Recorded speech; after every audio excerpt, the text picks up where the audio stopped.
The volume is like incredible. It's the only 7 foot board I can duck dive. Yeah, I duck dived it as well. Yeah. That's what I'm trying to say. I don't know. I was going to say it's so much smarter than you think it is, but like he is really like a fucking genius shaper, but... Fanboy. Because you know that this is my... Don't you think it's mad how I've lost my magic mantra? What is your magic mantra? Well, I don't know, so I've lost it. Hello everybody! Don't know, I'm really happy today, and I'm not sure why. Welcome back to another video. Luke Hart here, head shaper at Collab, board geek, professional surfer sometimes. Never.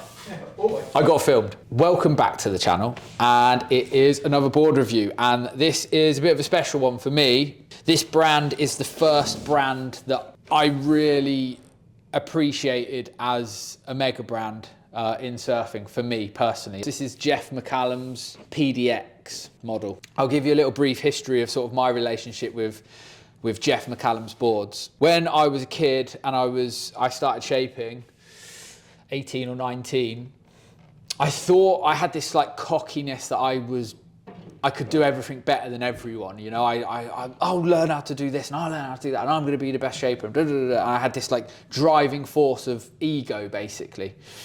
And I remember when Instagram first came on and I jumped on Instagram and I'd kind of look at another brand on Instagram and go, oh, that's contrived. And I'd always pick holes in everything because mine was better or I wanted to do it better. I definitely wasn't, but that was my mindset. Came across Jeff's brand on Instagram all those years ago and I was like, oh, he's legit cool as F. And I wanted to be as cool as Jeff McCallum's brand.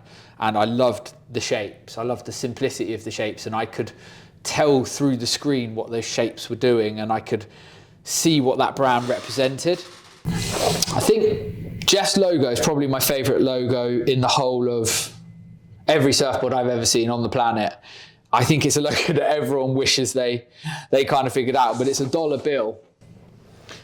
And I'll show some detail on the screen now so you can actually see it up close. It's just the sickest logo and it just finishes the aesthetic of his boards off amazingly well. That is enough fanboying of Jeff's brand. Funnily enough, it's quite amazing to me that the first two brands that I really sort of enamoured as a young shaper are Ryan Lovelace and what he was doing, and then Jeff McCallum and what he was doing. And I now, I'm so proud to say that I work with both of those guys. And that means a lot to me because it shows me, like, I don't know, there's like that integrity of really, really liking something and that following through and then eventually turning into something like this, which is a working relationship. And I'm really proud. I'm really proud to say that I work with Jeff making his boards in the UK, and I work with Ryan on the Love Machine ticket as the UK shaper for Love Machine. So yeah, stoked. Anyway, right, review time. Sorry, gushing. This is the McCallum PDX. The story of the shape is super interesting, and we do have a podcast that we filmed with Jeff that is going to be released very soon, which has a more in-depth version of the story, but I'll give you a brief synopsis. Jeff comes from the lineage of Chris Christensen, who is a famous shaper in California. Jeff used to work at that factory, was a keen sort of advocate of surfboards and very interested in surfboard design, and started building his own boards. When it got to the point of him making boards for money on his own brand, Christensen said, of course you can make your boards in my factory, but don't touch fishes, because fishes are my bread and butter and you can do any other type of board in my factory and that's absolutely fine. He is tall as well, so he's a big guy, 6'3", something like that. Should have been a basketball player really. And what he found when he surfed, he always used to like surfing fishes, used to get the most out of fishes when they were short, 5'4" to 5'6", that kind of Christensen classic fish sort of shape. And he said he found them quite difficult, kind of hard to control, hard to paddle because he was such a big guy. But then when he would surf bigger fishes like the 5'10" range, he found them tracky, and I'm sure we've all felt that of a fish. Like they'll go straight in a line really fast, and you turn them, the longer the rail line, the harder they are to turn, and the more likely they are to sort of, quickly spin out. So becoming tracky was an issue to him. So because Christensen said don't make fishes, Jeff kind of applied to the two parts of reasoning as to why he wouldn't ride fishes himself.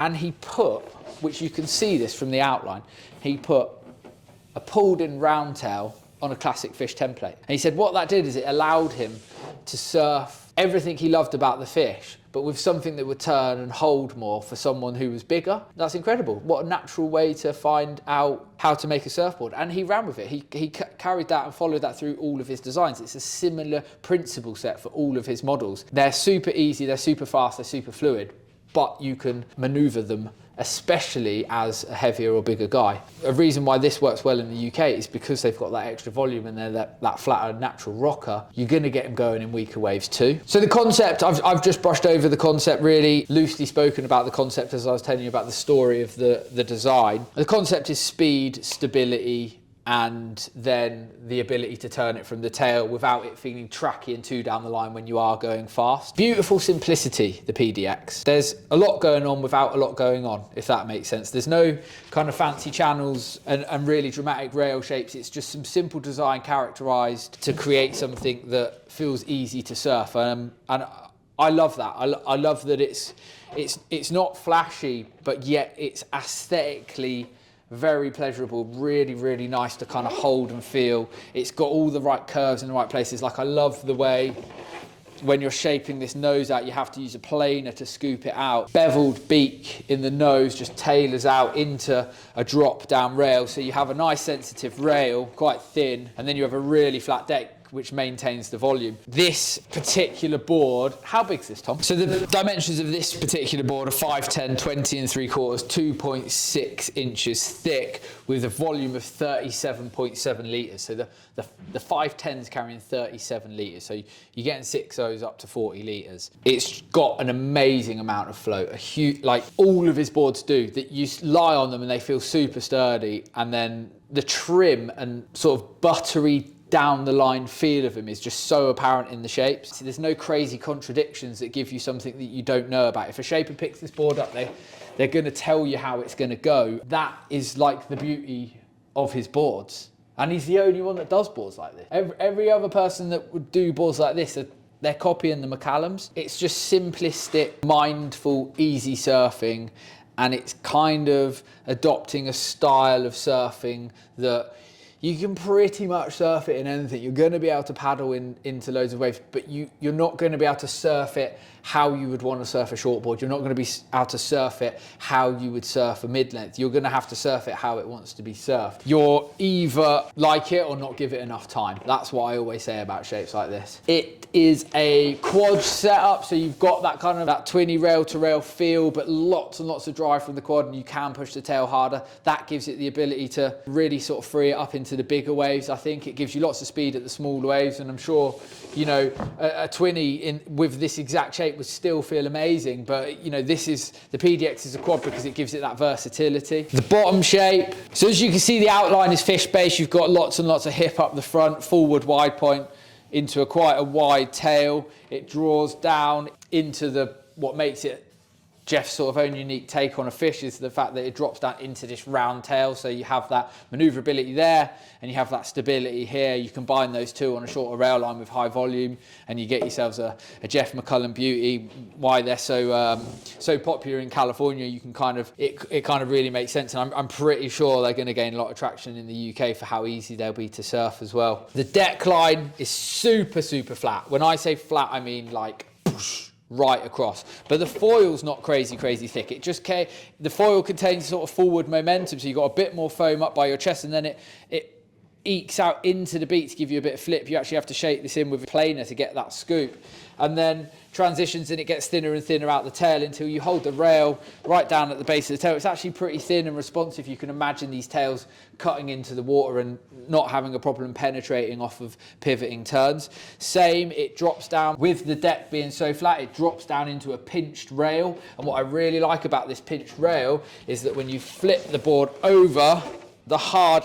edge maintains all the way up the board. It's not super hard, but it's not really rounded like a fish, so you don't ever get stuck through your turns. It sits on top of the water. That makes so much sense to me with the round tail and the extended bottom half of the rail line, that you want to keep it really fluid and twisty. Oh, and the quad as well. So you've got the quad for drive, the narrower tail for rail to rail transitions at speed, and then you've got this kind of wide nose that's kind of always going to stay really skatey and on top of the water, and it just makes sense. It's so obvious, but it makes sense. I love that about it. The hard edge kind of goes past the fins, and then you can just feel it in the shape. It's not tucked. It's quite a pinched rail on the top with quite a lot of bottom shape to keep it nice and skatey at those higher speeds, given that you're getting the speed from a lot of different elements of the design. The rocker, it's pretty flat.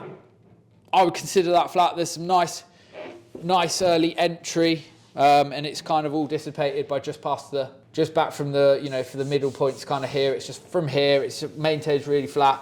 And then it just has a little amount of lift up the tail, accentuated mainly by the bottom shape. But that's, again, board engaged over a sort of short space, condensed space. Lots of speed, lots and lots of trim to maintain fluidity of it all. Bottom shape. Where's the magic bottom shape stick? Thank you. Bottom shape is relatively flat. There's not a whole lot going on. Just like design, everything's simple and relatively subtle. Thank you, Teeps. Good word. Love subtle. It is subtle. There is, just as the entry sort of develops into the bottom of the board, you have a single concave just to get you lifted up into the water.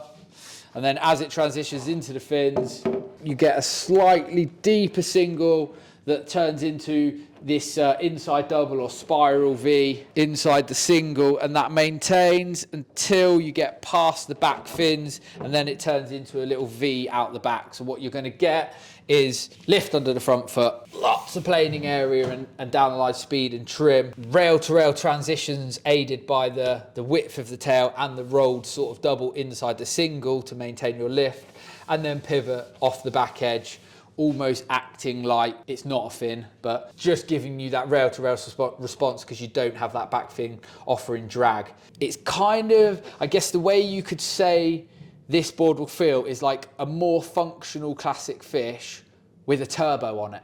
It's loose because of its nature, but it's not too loose that you're out of control. And that means that it's a pretty diverse board. There isn't, we spoke to Jeff about it. It's not really waves that it doesn't go in. It's more, what are you willing to do on the board and how are you willing to surf? If you're not adaptable to that and you're the shortboard thruster guy, then this isn't for you. But if you're up to feeling a lot of speed and fluidity and you're surfing in a range of different waves, then this would be right up your street, especially if you want to find it very easy to get on the waves in the first place. I don't think there's a set customer for this board. I think it's one of those boards that will fit on paper it fits a wide range of people because it's going to paddle well, it's going to have lots of stability, and it's going to probably soak up a lot of your mistakes, especially in weaker waves. So in theory, a lot of people can surf this board just because they'll be able to catch waves on it. But I think there's more to it than that. I think that someone who really appreciates clean lines and fluid surfing is going to find this a lovely sparring partner in Cornish waves. Someone with a bit more of an open mind and someone who isn't progressive aggressive first. They're more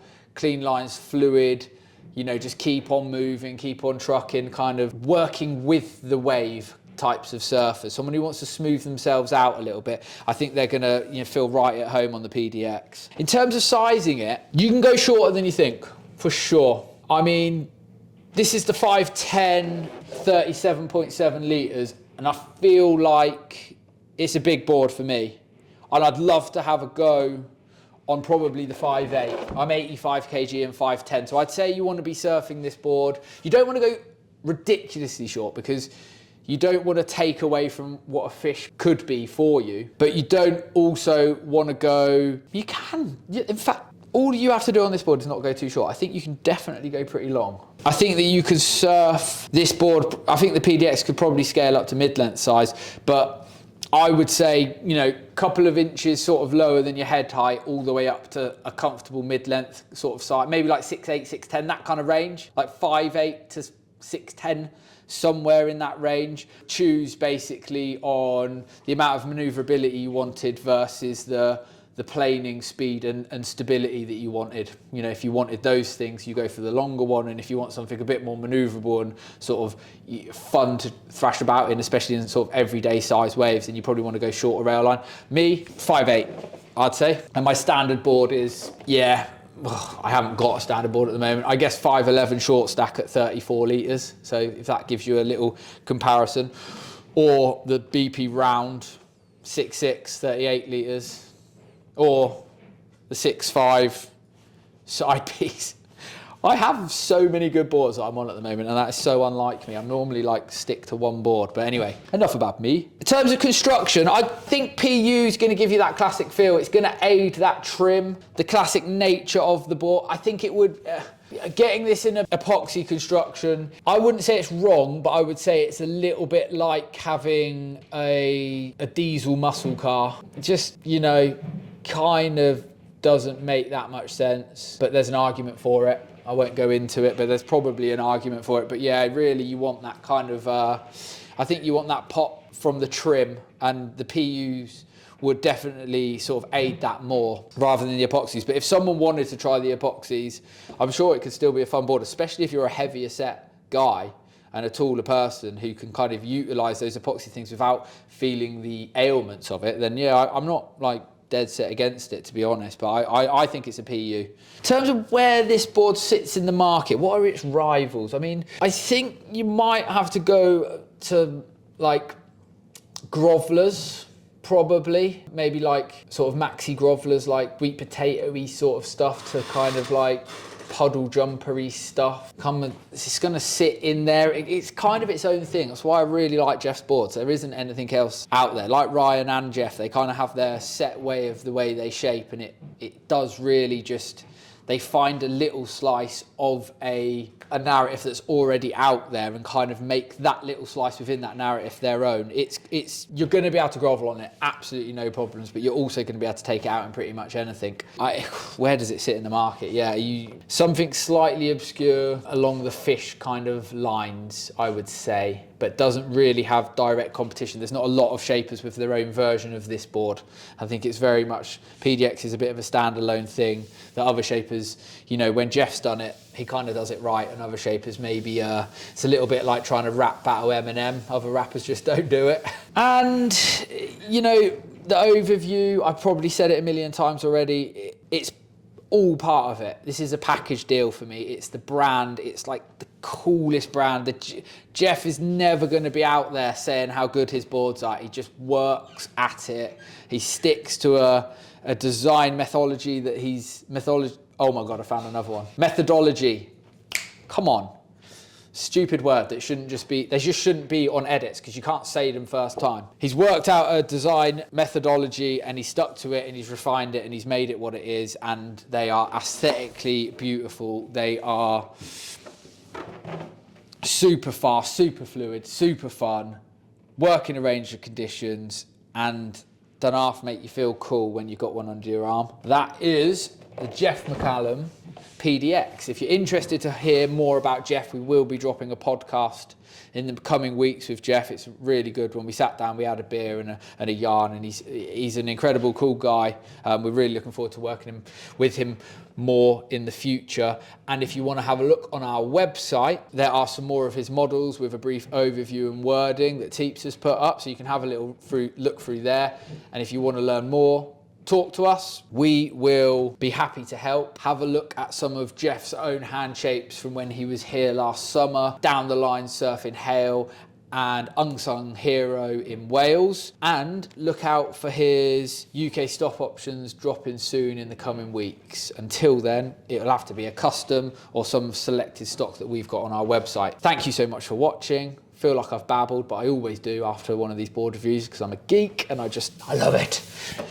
Like, comment, subscribe, because I have to say that, otherwise YouTube will hire an assassin to flick me in the nuts when I wake up in the morning if I don't say that. Still don't really understand why everyone says that on the videos, but you do keep liking, you do keep subscribing, you do keep commenting, so thank you so much. It's been really cool to see the rise of this channel, just, you know, babbling on about what we've have a huge passion for, and then that translating into you guys enjoying that is an amazing feeling. So I'm so stoked. So thank you very much. Really appreciate it.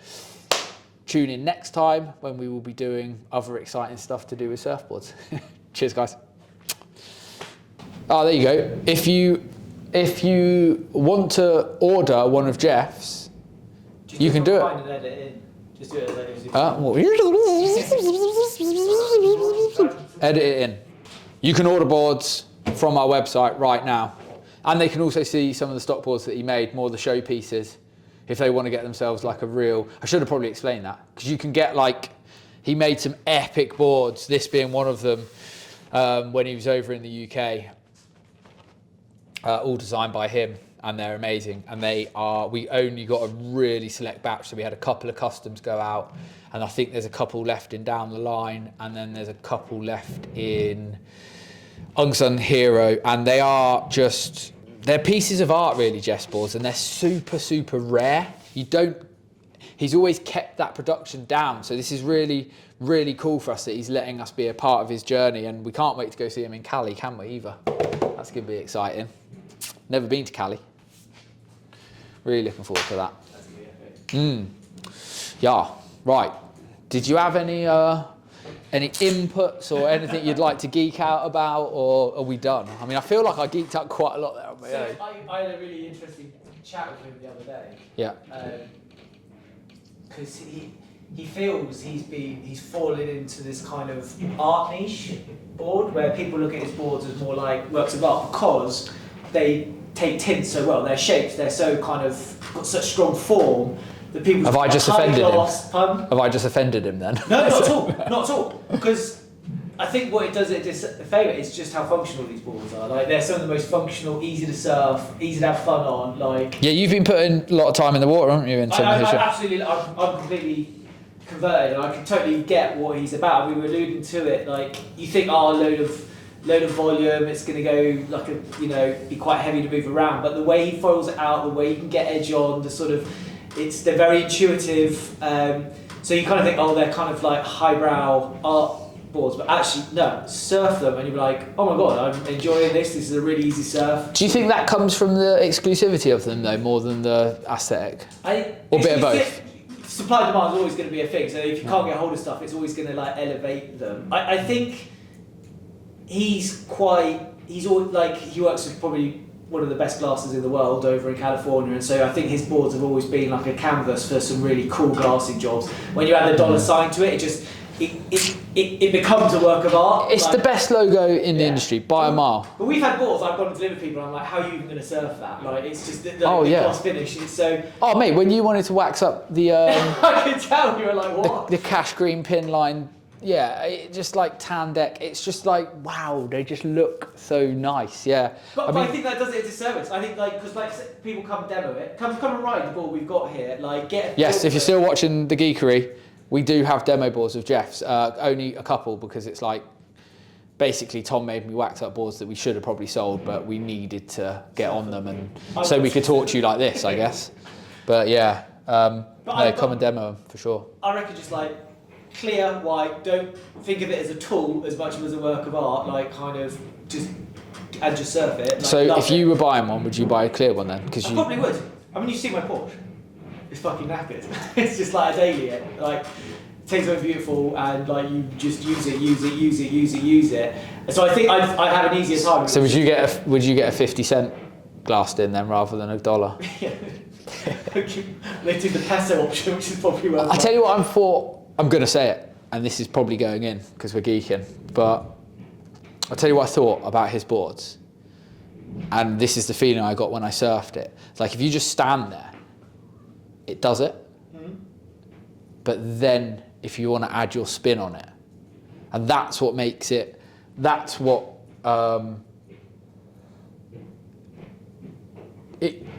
it's like, I don't want to like cheapen it, but it's like that thrill you get from a novel surf on a foamy, but then you can start, you feel cool because you're kind of walking that down the beach, and that's like turning up in a Porsche, and then you kind of just cruising, saying hello to everyone out the window and being really, really happy, and then you do a fat donut around the car park, and everyone goes, geez, he can drive too. And what it's doing for me. They're not like overly tech, but they're very functional. They are, and I think you talked about the subtlety, especially in like the bottom contours. All of it's pretty subtle, isn't it? Yeah. But what I found is that somewhere you get like heavy contours, that the contours you can like, if it locks you in down the line or what have you, that they're really intuitive to how you're moving. So if you start moving like your balance, you can feel the board catching edge and transitioning really smoothly and calmly from one rail to the next rail. It's very smooth kind of surfing style. Buttery. Buttery, and the way he folds out the back end, you can feel the rail engaging really. Like, this is no lie, I think the first time I took the tag out, which you can see the kind of like the DNA. Oh man, for sure. Transitions all through his boards. His whole line is you can see McCallum-esque. Yeah. And I surfed. It was a good day. I caught 3 waves, and this very rarely happens. But I had 2 separate people come up and go like, they were like, awesome wave, because you could get them so easy. I was sitting out a little bit further, and then as it built, it just kept on holding, like cover up barrel, like out and come, hit the lip. Not like you got a barrel, came out and then hit the lip. Yeah. Jesus. It was not the best way. Like the guy came up and was like, "Oh, excellent wave," and I was like, "Thank you so much." No one has ever complimented me on my surfing. Never ever. You haven't been surfing McCallum. It came out so smooth, and like you can't swing it round. But I hit the lip, crouched so low, like you're almost just looking straight down, and the board just came around with me. Like got so much speed and momentum. I loved it. With that, it's as a quad. I would do it as I reckon it's a twinser, like kind of just a bit more pivot, a bit more. Oh right, yeah. Get like a collab between Ryan and.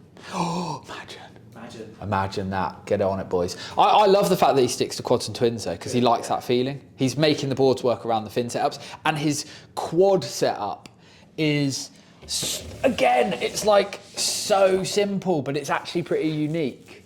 The way that they're slightly straighter and they're further in on the board. Remember we were talking in the podcast. I don't want to ruin it. I don't want to put everything in the podcast. The podcast goes into many stuff: drugs, beers, Mexico, surfboards, guns, monster truck. It goes through absolutely everything. But we did have this moment with quads, a moment of clarity for me, when he was talking about the water of the front fins getting out the way of the back fins not being in the way of that water flow, and you're like, oh yeah.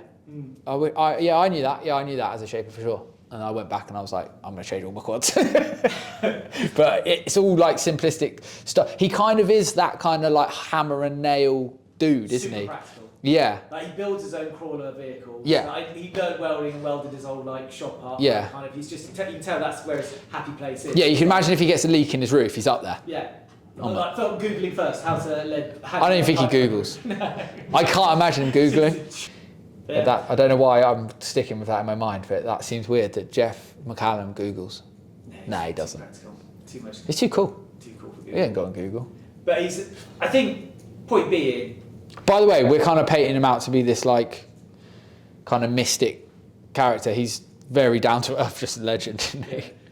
Super keen to have a chat. Watch the podcast. I'm going to keep going on about it. I guess the point is don't be afraid of that board. Don't be afraid by the logo and you think it's like come surf a demo, like come give one a go. And because honestly, I think when people start we get third-party reviews, I think they're going to be a really popular board. Yeah, I'm looking forward to the response, to be honest. Because again, and this isn't. No way did the first time I ever found Jeff's boards cool, did I think they'll go good in the UK. That isn't why I liked him. I liked him, they was cool, but a lot of Ryan's boards transition into the UK well, and you can see, remember I was banging on about it with the FM, and then look what happened. Like, not saying I was like I knew everything, but like you're the mystic. You were in the last video, but you could tell that it was going to be picked up really well in the UK. I got a feeling about the PDX as well, because if you want those shorter boards, I mean, how many boxes does that tick? It looks really nice. It's very functional. You can surf it super short. You can catch loads of waves on it. Do you really want a kind of like major brand label with a, do you want that can do it? Well, no one. No, I was trying to think of I board, like I don't do a board that's. No, it's like it's a. I'm just trying to think. I think the closest you get is maybe like the Christensen fish, like, but even then it's kind of. No, it isn't. Well, that passed the test. The volume through front, but not with the tail. And yeah, stuff. but that passed the test with Chris Christensen, as in that's not a fish, and that's why the PDX was born. What a epic story! You probably have to go traditional fish before you start getting something similar to it. There's nothing else. And if you ride a traditional fish in the same length, for sure, you're going one way fast. Yeah. But this gives it the manoeuvrability, and it's what a simple idea, you know. So wait. Is it is this one of the first hybrids ever then? I don't think it's the first, but it's probably as clear an example of a hybrid as you're going to get, where it's like you can see the two influences smashed together. Well, I'll tell you this, right? When I did the Doofer, which is way after he would have done the PDX, like years after, it was a hybrid, and I'm sure there was, and I'm sure it's just my ignorance to what was going on at the time, but there was like, no one talked about one. What was the hybrid? What was it between? It was a actual two boards. It was a Stoker Pop. Yeah.